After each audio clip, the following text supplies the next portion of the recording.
अस्सलाम वालेकुम, welcome back in कॉमटेक्नो। आज हम 9 जर्नल ग्रुप की प्रैक्टिकल डिस्कस करेंगे। इसमें पहला प्रैक्टिकल है write a program to print your name 10 times by using for next statement. For next statement को हम यूज़ करते हुए अपने नेम को 10 दफ़ा प्रिंट करेंगे। तो स्टार्ट करते हैं। तो यहाँ हमने GW बेसिक ओपन कर लिया है। GW बेसिक हमारा सॉफ्टवेयर है जिस पर हम अपने सारे प्रोग्राम करेंगे। सबसे पहले हम लिखते हैं CLS और देन ऑटो हम सीरीज़ की नहीं लिखते हैं। जैसे हम ऑटो लिख के एंटर करेंगे तो यहाँ पे देखें सीरीज़ आ गई 10। यहाँ हम सबसे पहले लिखेंगे रैम का मतलब रिमार्क, और यहाँ हम अपना ऑब्जेक्ट लिखेंगे print your name 10 times using for next statement.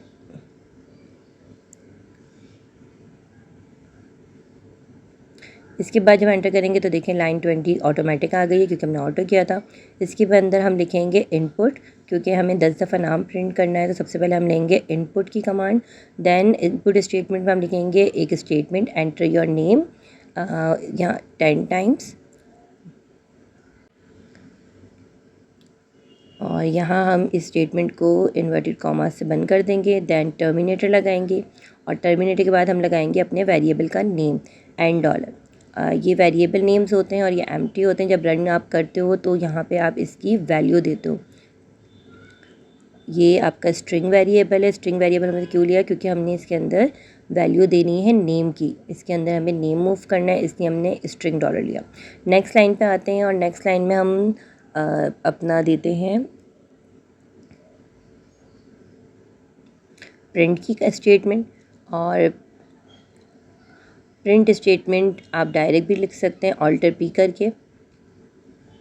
यहाँ पे मैं एक स्टेटमेंट दे रही हूँ माय नेम, ये हेडिंग है जो कि आउटपुट पे शो होगी।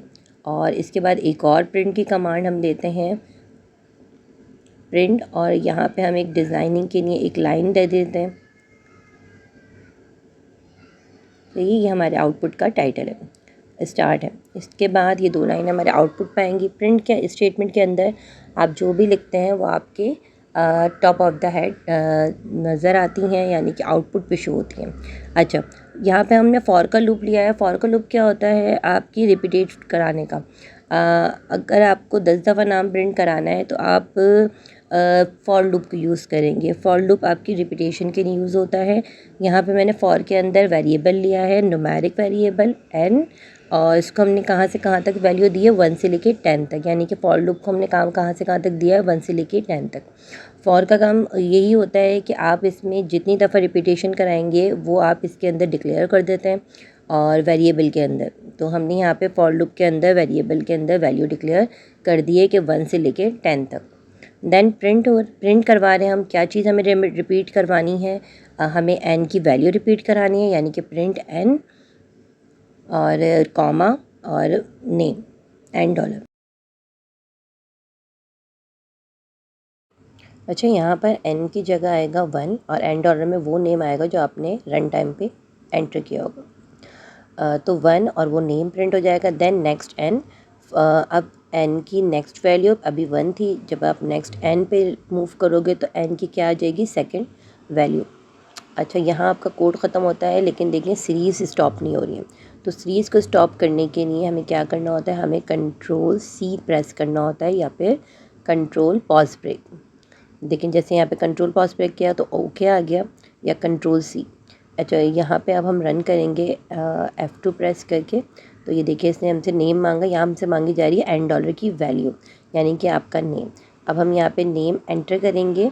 फॉर एग्ज़ाम्पल यहाँ पे हमने नूर ऐड कर दिया, तो देखें यहाँ पे n की वैल्यू आ गई 1 और साथ में नेम। इसी तरह कब तक ये रिपीट होता रहा? 10 टाइम्स। तो ये हमारा नेम 10 टाइम प्रिंट हो गया। क्या यूज़ करते हुए? फॉर नेक्स्ट स्टेटमेंट को यूज़ करते हुए।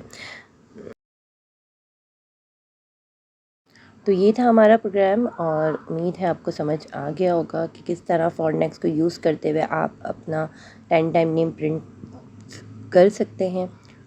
अगर कोई क्वेश्चन हो तो आप कमेंट बॉक्स में पूछ सकते हैं। चैनल को सब्सक्राइब करना मत भूलिएगा। इंशाल्लाह meet in the next lecture. Till then, अल्लाह हाफ़िज़।